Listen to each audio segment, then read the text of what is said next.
Hey folks, it's Paul Watson here, back with another Prison Planet live report here on YouTube with the new channel.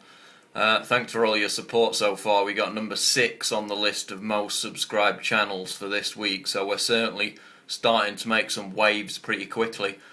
What I want to discuss today is just a little aside that I've been ruminating over in recent weeks.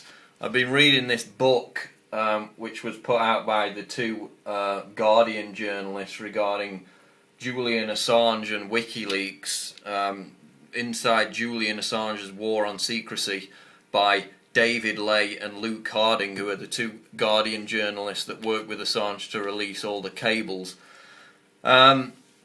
People on both sides of the equation have been quick to rush to judgments about Julian Assange and his motives.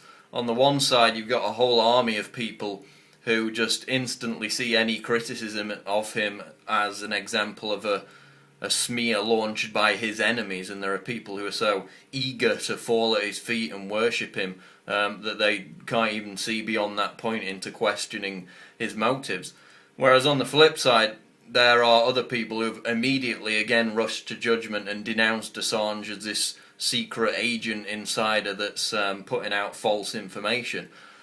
Because, and you can't get away from the fact, a lot of the material that Wikileaks has released is merely an echo chamber of the US military-industrial complex, specifically with regard to Iran.